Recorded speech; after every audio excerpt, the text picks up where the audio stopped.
The question that has haunted Hollywood's golden boy for decades. A man who has everything: fame, wealth, respect, legacy. Yet when the lights fade and the crowds disappear, he goes home alone. Leonardo DiCaprio. The name itself feels eternal, carved into the very bones of cinema. He has walked across red carpets like a king, smiled under the glow of flashbulbs, held trophies in trembling hands while millions cheered his name.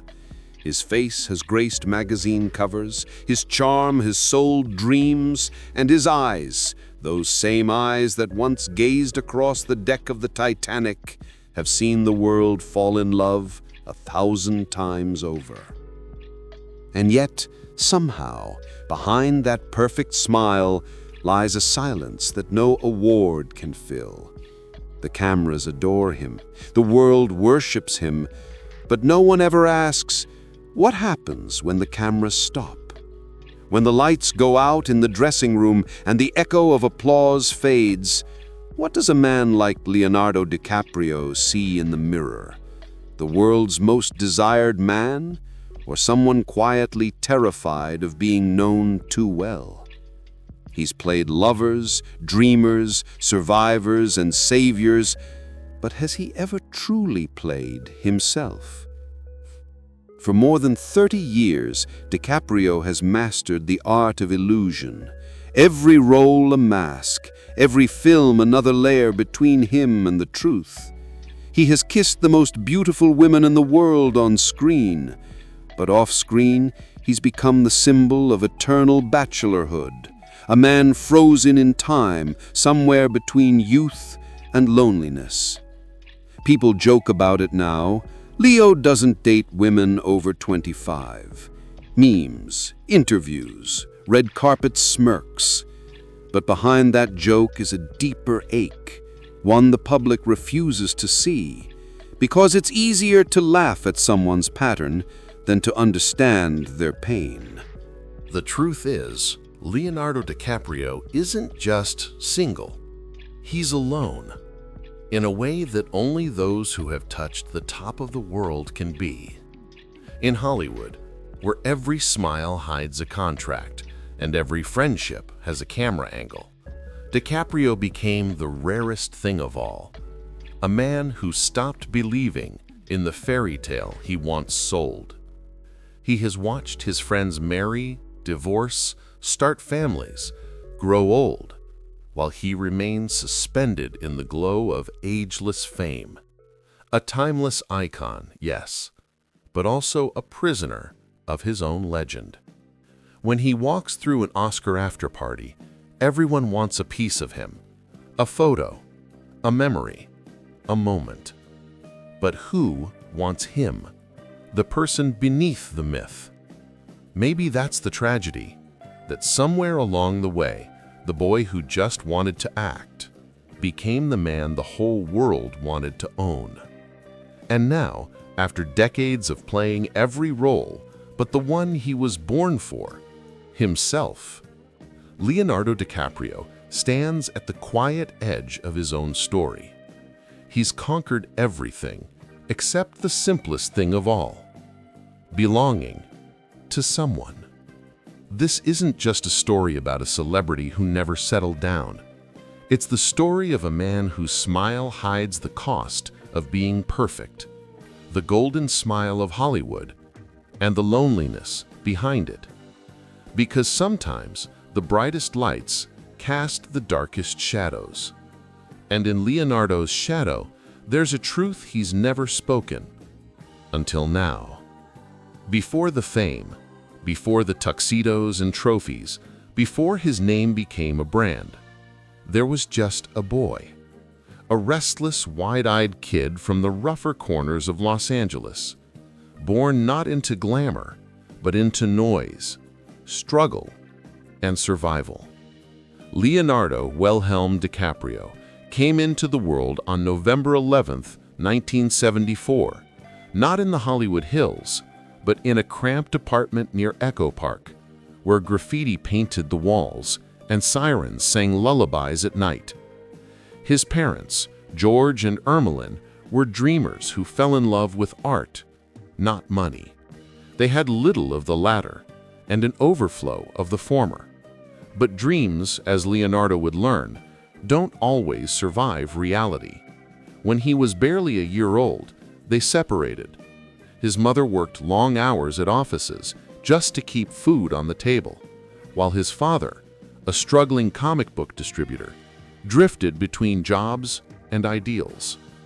And so, Leo grew up between two worlds, the bright imagination of his father's art and the hard truth of his mother's endurance. He was a child with too many questions and too few answers. Other kids learned how to fit in. Leo learned how to watch, how to study faces, imitate voices, absorb the energy in a room until it felt like he could become anyone. It wasn't acting yet, it was survival. When your parents fight, when the rent is late, when you see sadness on your mother's face every morning, you learn early how to perform calmness, how to pretend everything is fine. That's how Leonardo DiCaprio's first role began, not on a stage, not in front of a camera, but at home, playing the part of a boy who wasn't afraid. He once said in an interview, "I always felt like I didn't belong anywhere. Acting gave me somewhere to be." That sense of dislocation, of floating between worlds, became the quiet heartbeat of his art. As a child, he wasn't the handsome prodigy people might imagine now. He was awkward, wild, too curious for his own good. Teachers called him hyperactive. He was rejected by several talent agents because of his unusual name. One even suggested he should change it to something more American. But Ermeline refused. "You'll be known for your work, not your name." And she was right. By the age of 10, Leonardo was begging his mother to drive him to every audition she could find. Commercials, background roles, sitcom cameos, anything. He faced rejection after rejection, hundreds of them. Too intense, too emotional, too much. But every no only sharpened his hunger. And then came the small victories, a toy commercial here, a brief TV spot there. Each one lit a spark. Each one told him the same thing. You can't be ordinary. You were never meant to be.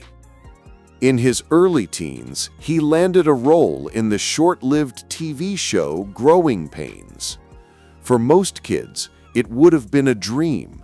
For Leo, it was a promise, a glimpse of the world he'd been chasing through the cracks of poverty. Yet even then, he wasn't satisfied with being just another teen star. He wanted truth, not fame. He wanted to make people feel.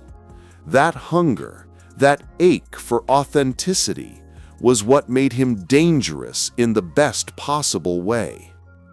His teachers said he had a strange focus, like a boy carrying the weight of something invisible.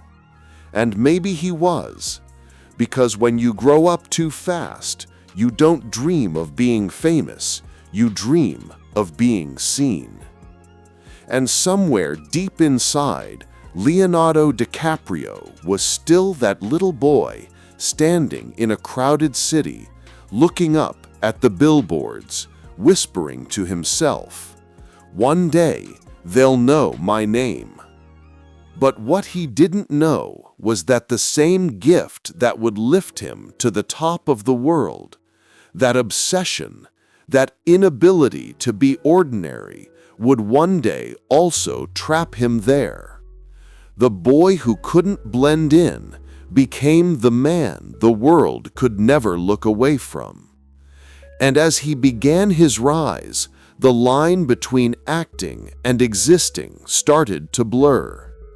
Because when you spend your whole life pretending, how do you ever learn who you really are? The world fell in love with a face, and the face never looked the same again. One night on a movie set, one breathless premiere, one rope of flashbulbs, and Leonardo DiCaprio stopped being merely an actor. He became a phenomenon, an emblem, a headline, a silhouette against the white noise of global adulation. The question that followed every cheering crowd was simple and terrible in equal measure. Who is left inside the applause? Titanic was not just a film.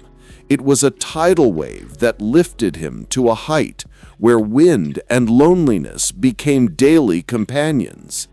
He stood on the bow of the world and felt it, the surreal, vertiginous knowledge that you no longer belong to the life you once had. Overnight, the boy from Echo Park found himself the unattainable prize of a generation. Teenagers plastered his portrait on bedroom walls. Magazines ran covers that made him a myth. Late-night hosts dissected his smile like scripture. The love was immediate, ravenous, indiscriminate. He was adored not for who he was, but for the roles he perfected, for a version of desire he made feel universal. But adoration can be a sedative and a snare. The more people loved him, the less they needed the man himself. They needed an idea, a flawless image, a story told in celebrity snapshots and soundbites. The industry built a cathedral around that image.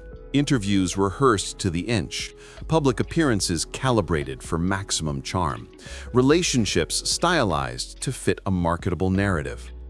He learned quickly how to perform the role the world wanted: the charismatic heartthrob, the brooding genius, the tender star who could carry an entire film on a single look. And yet, behind the curtain of that phenomenon was a different, stranger entity: the Phantom.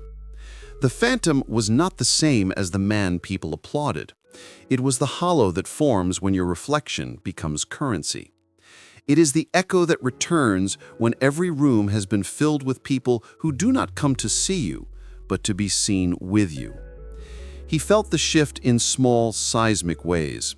The immediate flock of cameras at airports, the strangers asking for photographs as if affection could be bottled in a selfie. The way private dinners turned into publicized lists. The Phantom swallowed privacy slowly, politely, like a tide moving over a shoreline until there was no more shoreline left. Acting had once been his sacrament, a place to transform pain into something shared. But as his career ballooned, roles became both refuge and trap. Each character offered an intimate confession that millions consumed as entertainment.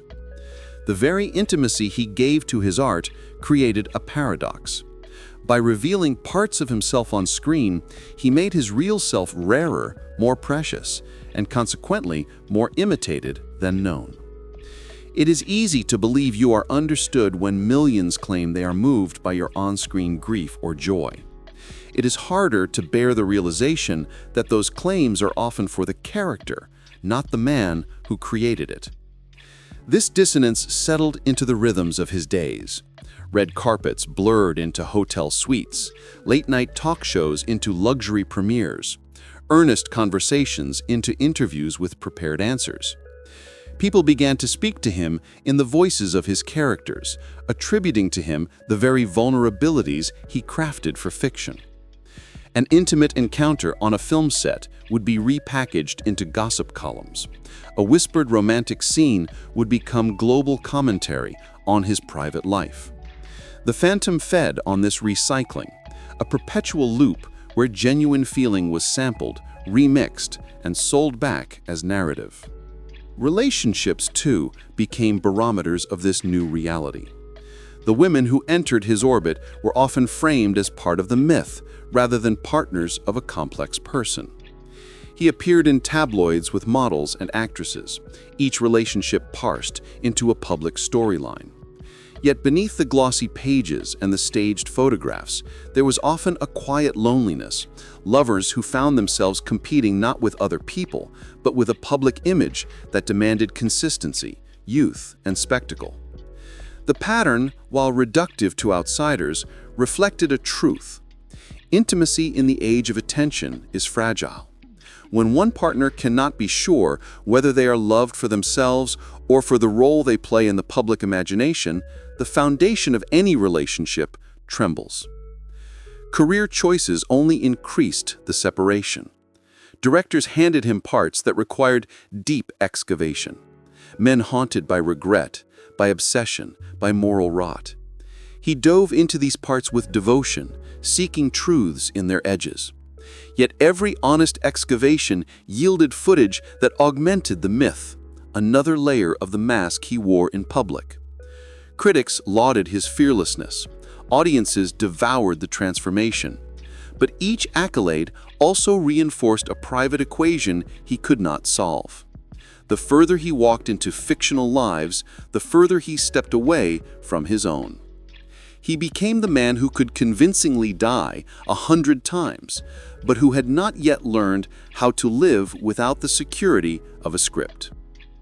And then there was the world beyond screens, a ruthless marketplace that commodified youth and beauty.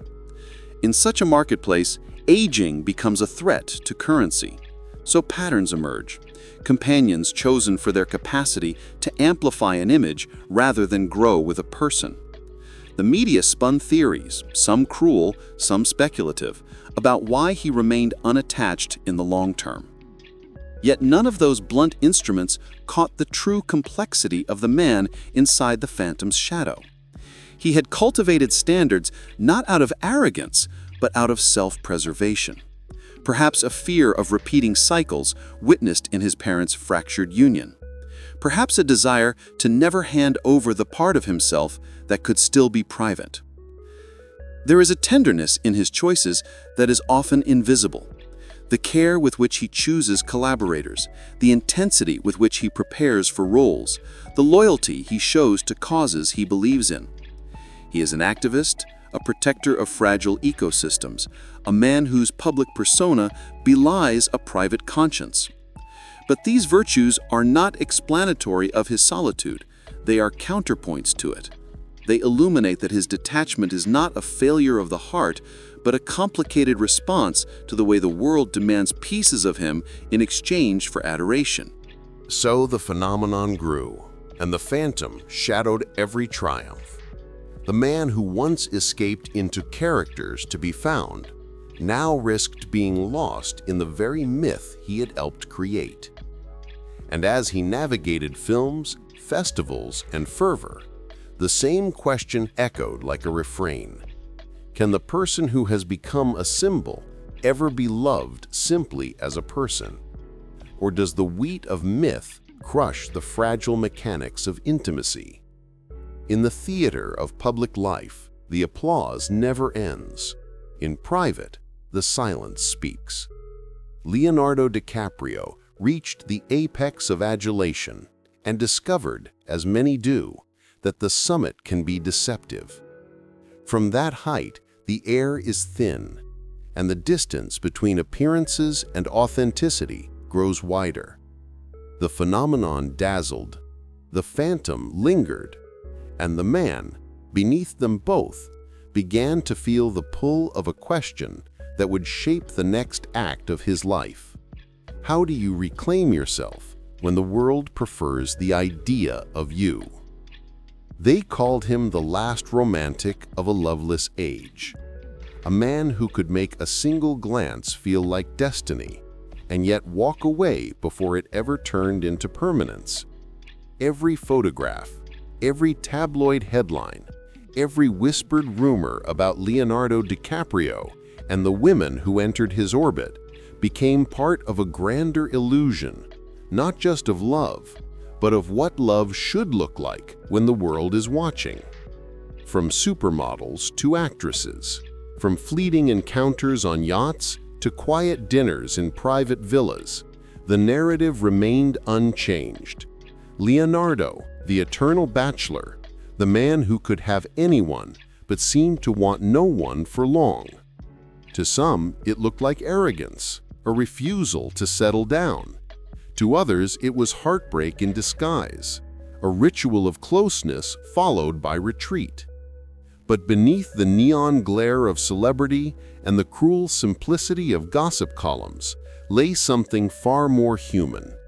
A man trying again and again to be understood without being consumed. Love for him had always existed in a world divided by lenses.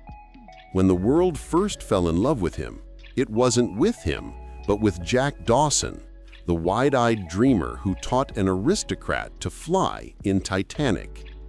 Since then, every woman he met was, in some way, meeting Jack first, or Gatsby, or Howard Hughes. They fell in love with the myth before they could reach the man. And that is the quiet tragedy of fame. The line between fiction and feeling dissolves until both taste the same. The women who stood beside him weren't simply lovers, they were mirrors. Gisele Bündchen, the Brazilian supermodel who matched his fame stride for stride, saw in him a soul like hers, restless, global, misunderstood. They burned brightly, too brightly, and when it ended, both turned towards something quieter, she to family, he to work. Then came Bar Raffaelli, whose gentleness and grounded spirit offered the calm he had long craved.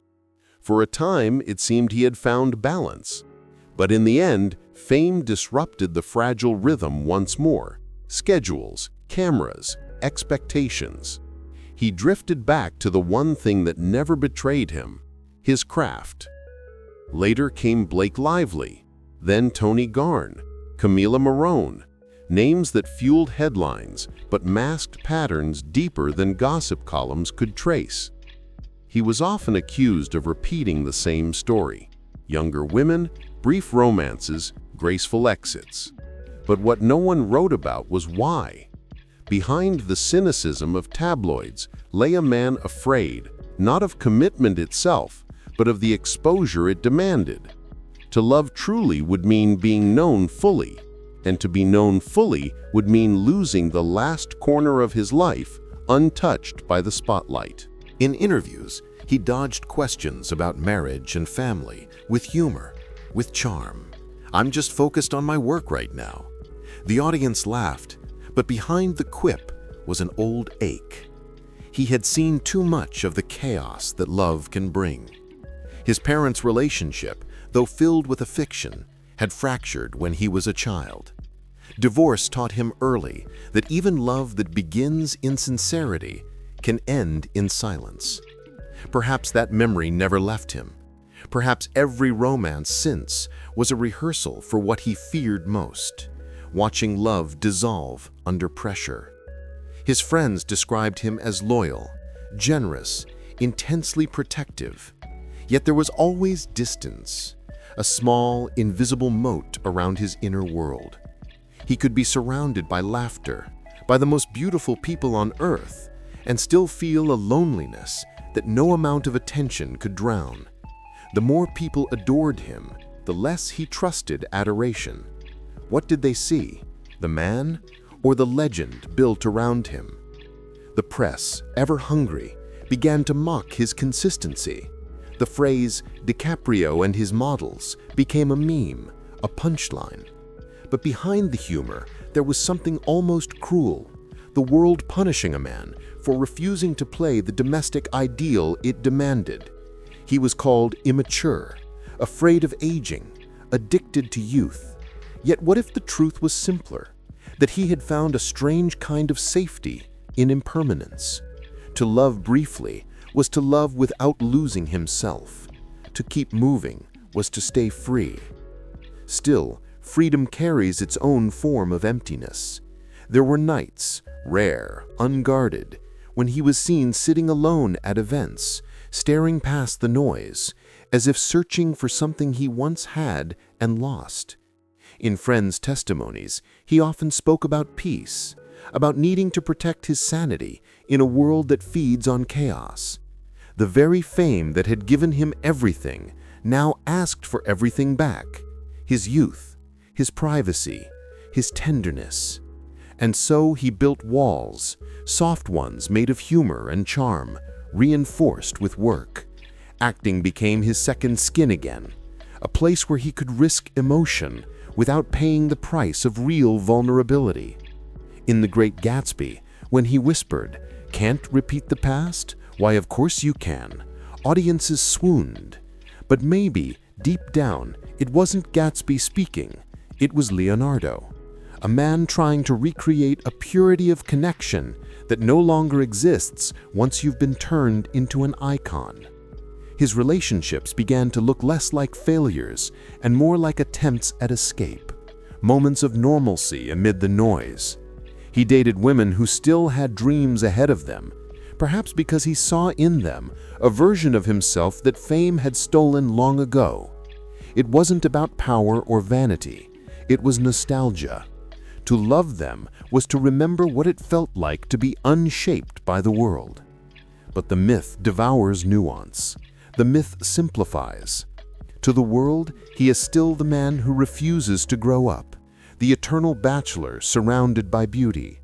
They forget the cost of being watched, the exhaustion of performing perfection, the fatigue of pretending that fame equals fulfillment.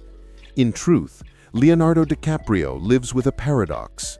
He can play love flawlessly on screen, but in real life, the script always breaks. Some say he is waiting, not for a perfect woman, but for a moment when he can be imperfect and still loved. Others believe he has simply chosen solitude as his form of peace.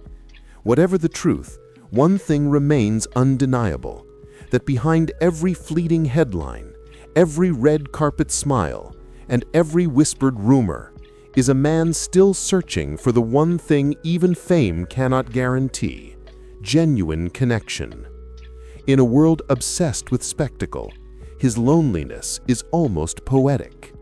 He stands surrounded by light, yet his eyes often carry the stillness of someone watching it all from behind glass.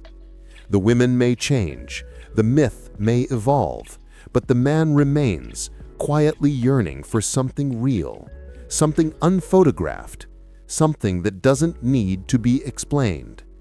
And perhaps that is the greatest tragedy of all, that the man who made the world believe in love has spent his life learning how impossible it is to find when you are the myth everyone else is chasing. They say every actor plays one role too long, the moment when performance bleeds into personhood, and you no longer remember who started the act. For Leonardo DiCaprio, that line blurred years ago. Somewhere between the boy who wanted to be taken seriously and the man who became a symbol of everything Hollywood worships: youth, beauty, perfection.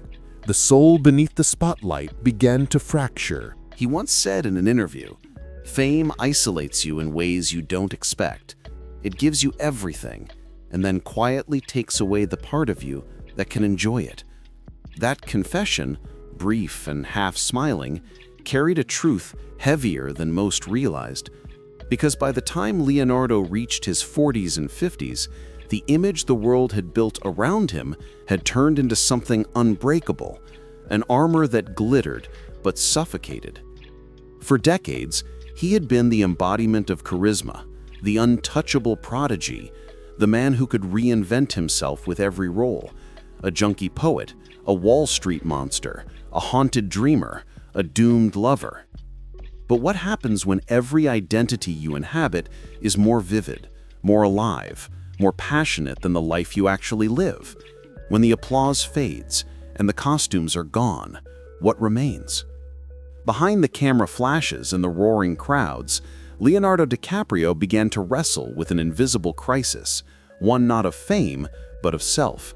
He had mastered transformation so perfectly that he forgot what it meant to simply be.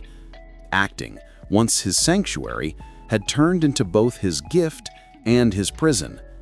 Every performance asked him to dig deeper, to bleed more truth onto the screen, but in the process, he kept leaving pieces of himself behind. By his mid-40s, the Hollywood machine had crowned him as one of its last true artists, a perfectionist, a visionary, an actor who chased truth through chaos. The Revenant earned him his long-awaited Oscar, but also something else, an emptiness he hadn't anticipated. He had finally won the validation that the world demanded, yet when he held that golden statue in his hand, it didn't feel like triumph. It felt like silence. Because what do you chase once you've reached the peak of a mountain that never promised peace? Friends began to notice changes. He became quieter, more withdrawn. Gone were the days of constant parties and paparazzi trails. He started disappearing to remote locations, the Galapagos Islands, the icy plains of Greenland, always searching for stillness, for meaning beyond the noise. He spoke less about fame and more about the planet, about survival, about time running out. Environmental activism became not just a cause, but a mirror for his own fears, that everything beautiful, including youth, including purpose, is slipping away faster than we can save it. In private moments, he was said to wrestle with questions that haunted him more than any role. Had he sacrificed a real life for an immortal image? Was the devotion to art a noble obsession or a disguise for loneliness? People still called him the Golden Boy, but he no longer felt golden. The mirror showed a man whose eyes carried stories that fame could never tell: fatigue, reflection, quiet grief. The roles he began to choose shifted too. Gone were the romantic heroes and reckless dreamers. Instead came darker, slower, heavier men, haunted detectives, aging titans, characters whose brilliance could no longer shield them from their own decay. It wasn't a coincidence, it was a confession. Every film became a dialogue between Leonardo and his own shadow. The camera didn't just record him, it revealed him. Yet even as he matured, the world refused to let him age. The tabloids still painted him as the eternal bachelor, the playboy frozen in time, the man who refused to grow old. They didn't see that he had grown old, just not in the ways they could photograph. Inside, he was a man carrying the ghosts of all the versions of himself the world had demanded: the prodigy, the sex symbol, the artist, the activist, the myth, and beneath them all, the child who just wanted to be enough. The tragedy of Leonardo's story isn't that he played too many roles. It's that he played them so perfectly that the world forgot he was acting.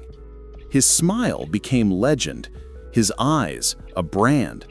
Even his silences became performance. And somewhere in that relentless expectation, the real Leonardo learned to disappear quietly, not out of arrogance, but out of exhaustion. Because to remain visible at his level means to never rest, to never falter, to never fail. And failure in Hollywood is treated like death. So he chose distance, meditation over parties, conservation work over interviews, the sea over the stage. To the world, it looked like retreat, but to him, it was rebirth, a way to remember what it felt like to live for something that wasn't applause. He began spending long stretches of time alone, documenting climate change, working with scientists, listening to people who didn't care about celebrity. In those moments, he wasn't Leonardo DiCaprio, the icon. He was Leonardo, the observer, the student, the man learning how to be small again. Still, the price of the eternal role lingers. When he walks red carpets now, the cheers sound different. They echo. They remind him of how much of his life was spent trying to live up to an image sculpted by millions of strangers. And though his smile remains practiced and perfect, it no longer hides the same boyish light. There's wisdom there now, and a little sadness too. The kind that only comes from knowing the truth behind your own myth. Because fame, at its core, is an illusion that demands constant feeding. And Leonardo DiCaprio, for all his brilliance, has finally realized that the illusion will never love him back. It applauds him, it worships him, but it doesn't see him. The audience always leaves when the lights go down. And so, the man who once made the world believe in forever now spends his days chasing something far more fleeting: presence. Real moments, real silence, real humanity. He's not searching for another Oscar or another headline. He's searching for the person who existed before all of this. The boy from Los Angeles who just wanted to make people feel something. Perhaps that's the ultimate irony. In a city built on pretending, Leonardo DiCaprio's greatest struggle has always been the same: learning how to be real. They say the loudest sound in an actor's life isn't the ovation, it's the silence that comes after. When the curtain falls, the lights dim, and the last camera flash fades into nothing, that's when the truth finally speaks. For Leonardo DiCaprio, that silence has become both a companion and a question.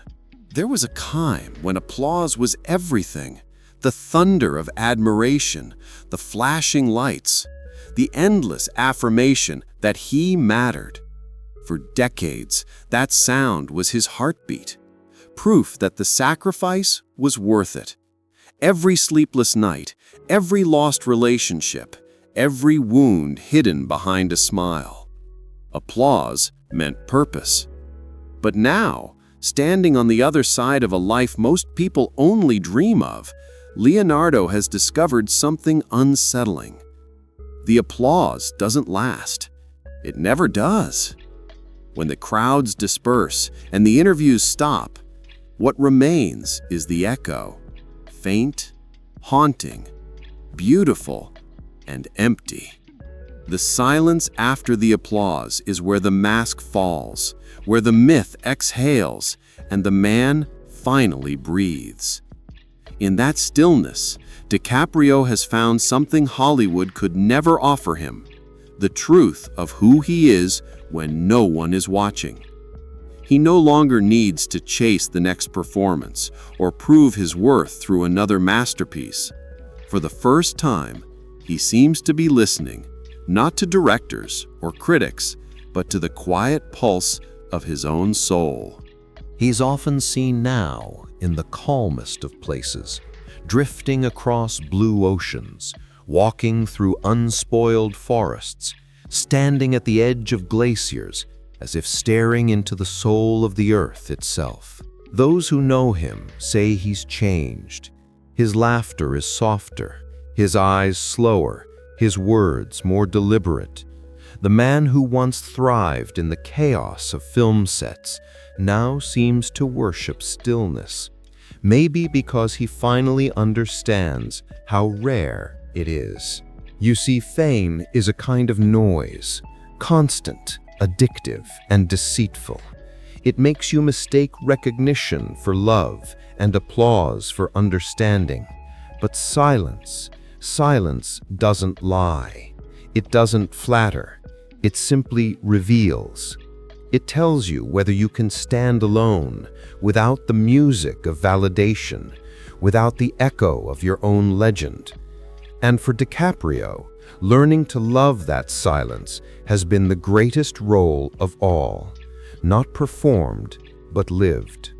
He's spoken in recent years about time, how quickly it moves, how much it takes, how little it gives back. There's a maturity now in his voice, a gravity that wasn't there before. He knows the curtain of youth has fallen. The boy who ran through the streets of Los Angeles with a dream in his pocket has become a man who understands that even dreams age. And that's the quiet tragedy behind every Hollywood icon. You outlive your myth, but you never escape it. For Leonardo, the silence has become a kind of grace, a sacred space where he can finally hear himself think. No more pretending, no more characters, No more endless reinventions. Just a man sitting with the consequences of a life lived in the brightest possible light. The fame that once felt eternal now feels fragile, fleeting, and strangely unnecessary. He said to friends, "I used to think my legacy would be in the films.